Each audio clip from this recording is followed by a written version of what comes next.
bro, is that a 10.5? Like, are you wanting to shoot out past 50 yards? Come on. Like, you know, those things are outdated. What you have is an over glorified 22 LR. Come on, get with the times. Everybody knows the 13.7 is the best barrel for an AR platform rifle. All the gun tubers say it.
Seems like the 10.5 is good for me.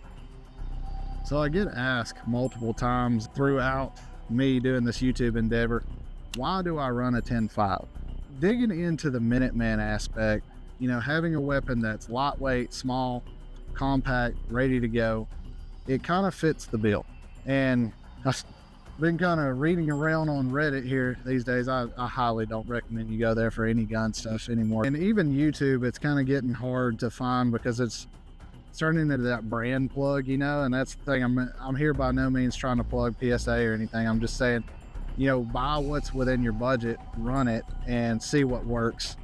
And the thing about 10.5, I see a lot of misinformation out there on it. Like, this gun is modeled after the Mark 18, and the Mark 18 was in use for, you know, the better part of a decade during the GWAT, and it was designed because special operators needed something for, you know, like vehicle interventions. They were doing more things in buildings.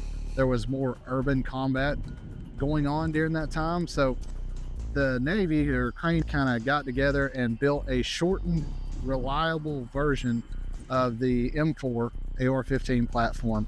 And so they decided on the 10.3 or 10.5, you know, whatever you want to call it. They decided on that with a carbine linked gas system. And so this is loosely modeled after that, and modeled after like what they would run. We've got a quad rail on here. We're running, you know, just a regular lower third co-witness red dot optic. I'm running something because, you know, we do have the G's graders, and if you're not wearing gloves, this can beat up your hand if you're moving around with it a lot. So the same reason that the special forces chose this is the reason that I chose it, that I thought about it. I said, hey, wait a minute. You know, people talk about the effective range. Well, this has been putting bad guys down, like I said, for the better part of 10 years. You know, some of the most elite units in the United States, or even on the earth for that matter, still use this setup style of firearm. They still use it. Whether it be a SIG, MCX, or whatever, they're still running 5.56 in a 10.5, 10.3 size barrel. And you cannot say that this compact of a package doesn't mean a lot. It's almost like the bridge between a carbine and a, you know, PCC, PDW setup.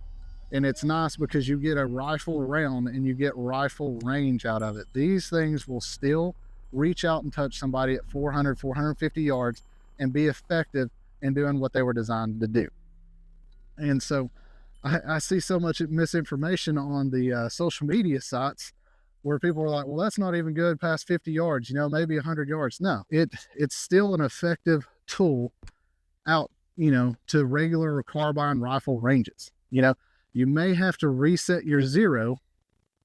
You may have to redo zeroing and whatnot to benefit the barrel length and the ballistics of that barrel length, but it's still going to do its job out to that range.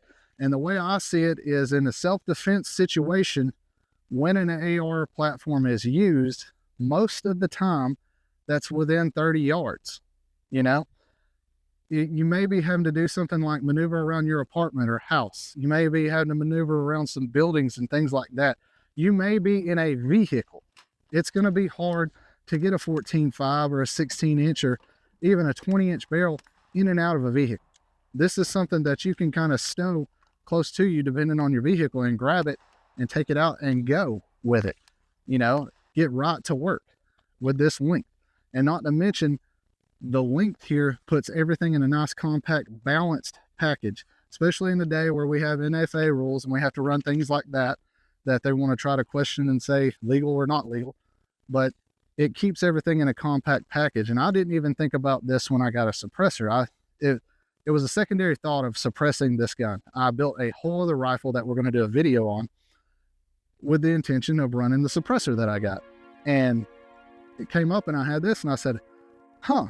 And I had a spare brake, not a brake. I'm not a fan of brakes on 10.5s, but you know, lo and behold, we have this, and the reasons of having a brake on here almost acts like another baffle on my K-can. So it helps quieten this 10.5 down even a little better than what it is on the other gun.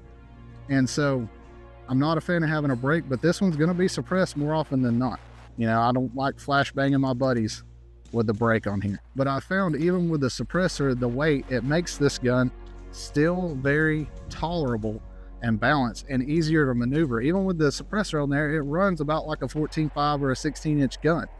So I'm getting a suppressed package, still a little compact, and being able to maneuver it just like I would be able to. But the cool thing is I can always take that suppressor off and run it without it. And, you know, I would recommend just doing a flash hider versus a brake, because close quarters with this brake, you know, people that are with you, even you in certain situations, are going to hate life because it's just very, very loud. But either way, as far as the Minuteman thing goes, it's compact, it's going to be usable with gear. And honestly, the aesthetics of it are just freaking cool. If you're looking for deals on tools, gear, different things like that, you may want to check out our Telegram chat. I'll post different deals and things like that I find there, and try to keep it affordable, especially if you're needing, you know, stuff like that goes inside this or even these. Definitely check it out in the comments. Clear, good to go. It's on safe. So what makes a gun okay? Are you just going to take your favorite YouTuber's word for it? I definitely don't want you to take my advice for it. I want you to go out, if you buy a firearm, I want you to go out and put some rounds down range to make sure the gun's good to go. Even the best of brands have a bad batch every once in a while. The best of the best, they may have some sort of issue. And how are you going to know that it has an issue without going out and putting rounds downrange and rectifying the issue, or sending the gun back under warranty to get it fixed and make sure it's safe and it's going to do what you need it to do when you need it to do it? We'll do a quick talk about the kit that I'm running in this video. It's kind of bare bones minimalist. I was kind of following the Minuteman aspect as of a kit that you may grab if stuff is going down, certain things. So real quick, I'm going to talk about it. This will be a video of a later date, but I just want to kind of showcase it right now. I'm building it as we speak, but this is a Blackhawk assault vest. I can't remember the full name. I'll annotate it below or whatnot, but these come in a very different variety of configurations. This one, of course, has the handgun. We're rocking our M&P LEO trade-in 40 cal Smith & Wesson here. It's in very, very great shape. Night sights. It's got the big dot, little dot deal. The XS big dot sights, sorry. And pretty cool setup because this carries 6 rifle mags and carries 4 pistol mags. Of course, I opted just to have this mag open that I can slide my multi-tool or whatever in. But I'll talk more about this vest in a later video, just to kind of give you a teaser on it. Something that I think is very slept on. And moving on, well, we'll do the most obvious thing. I've bought this Amazon Balaclava. I actually have an affiliate link below if you're looking for something like this. No, it's not the famous flame retardant one, but for what it is, it gets the job done. You may be in a situation where you don't want to show your face, and it's very nice to have this and something that you can just kind of stuff somewhere and pull out if the need arises. It's small, and the biggest thing about that other big name brand is you're going to end up paying a lot of money for it. Even the new hot reproduction one, you're going to pay a lot of money for it. The big thing is having something like that that's cheap, that you can throw in your kit and not have to worry about, at this point, the big name collectible, and then the other one, somewhat pretty expensive. I mean, you may not want to stash 50, 60 bucks just around, but something cheap. Yeah, it's not flame retardant, but it's going to do the job of covering your face. We'll also talk about this too. So running 6 mags on rig, and then I've got these 2 fast mags here that make reloads a lot easier.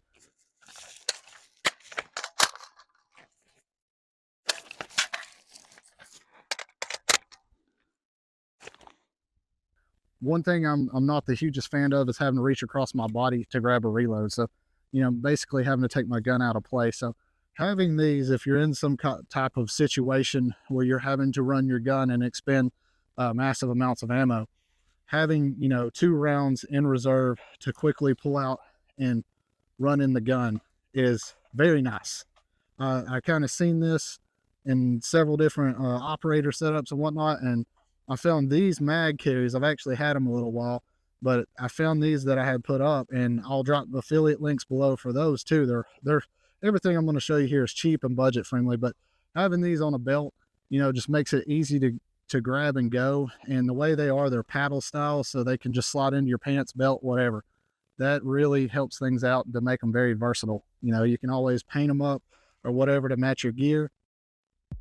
So something important too is having gloves in your kit.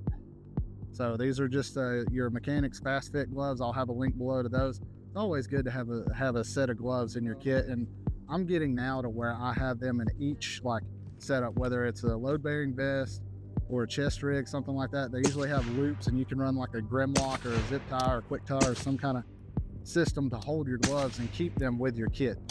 For me, like today, I'm running a suppressor, and that end gets very hot around the front sight posts and whatnot because of all the gas. So when I'm running that gun, it can kind of get warm, and having something like this, especially it's got nice padding or even leather padding, can help keep heat off your hand. And then lastly, so we got our North Face puffer jacket here. It's very nice. I like running it. It's just a down setup, very lightweight. Yeah, I guess we're kind of Call of Duty Black Ops 6-esque with it, because there's an operator on there that kind of runs the same setup, so a little bit of the inspiration. He runs a different LBV than this, but yeah, we got our puffer jacket, and I'll let you kind of see. We're of course running a hydration bladder on here. Got our comms in the back.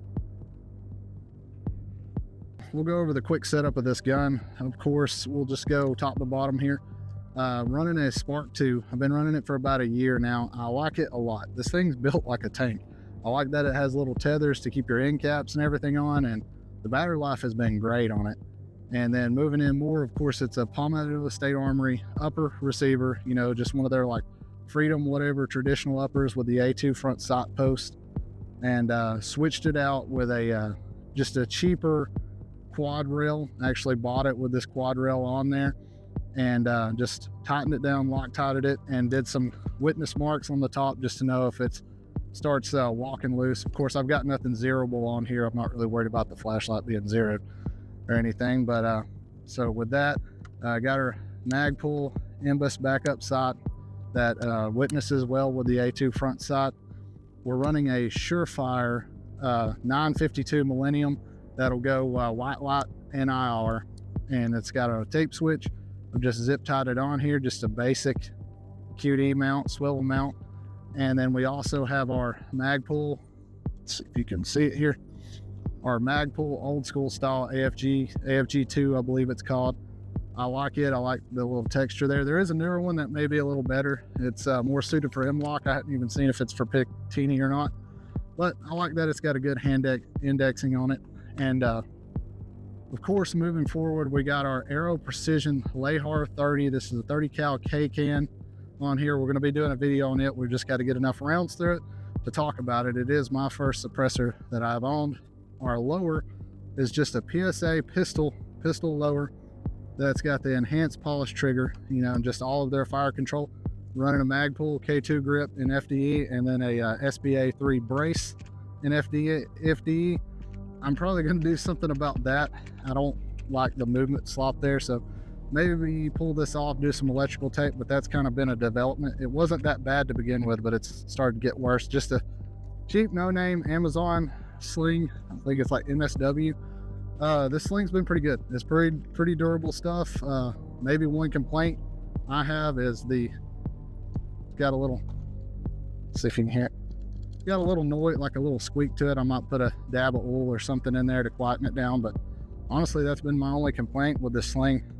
It's been doing the job.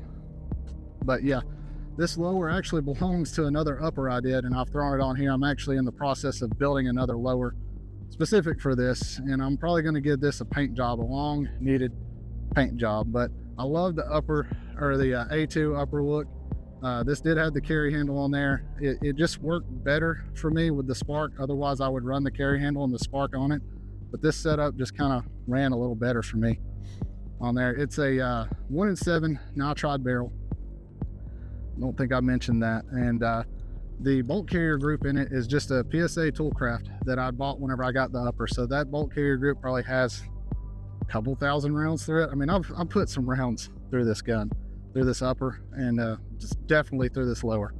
But it's been really good. And like I said, I reach for this carbine setup quite often. It's usually my go-to just because of the reasons that I listed. I think it's a fun fact to know that this, not this gun in particular, but the Mark 18 was what replaced the beloved MP5, you know, for pretty much all spec ops group, because it had more takedown power and just as compact of a package. And it actually had more range too than, you know, the 9mm. So, you know, don't sleep on these firearms. I mean, we live in this age where everybody on YouTube's trying to do what special operators do, but a lot of them are knocking our 10.5 and the stuff that they're actually running. You know, this is one of those instances where I thought, hey, they actually have something here, because having something compact like this to get around and maneuver and do the things you need to do makes a lot of sense.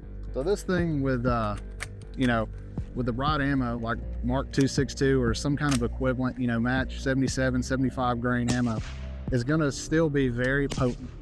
Still going to do what it was designed to do.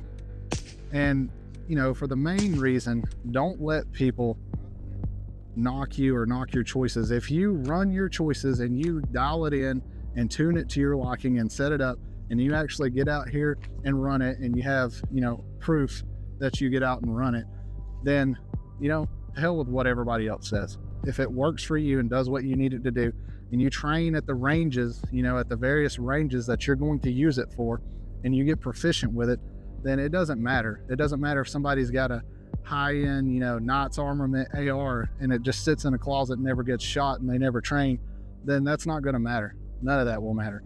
What matters is getting something like this and getting out here and abusing it and putting it to the test. And so that's all I've got for you. Resistance to tyranny is obedience to God. This is XXL Dude out. Oh, and a final thing for you guys. All right, Kings, I know things are kind of crazy and it feels like time is flying by, and you need to make time to spend with your family. Do some things, talk to your family, especially it's the season for it. This will probably air after Christmas, but it's before Christmas when we're filming. But take time, spend time with your family. Don't consume all this content mindlessly and think that you're behind on the times. Everybody's at some different level. Everybody's trying to get there. So don't try to accelerate things. Just manage what you can manage and stay with that. And so with that, you guys have a good one.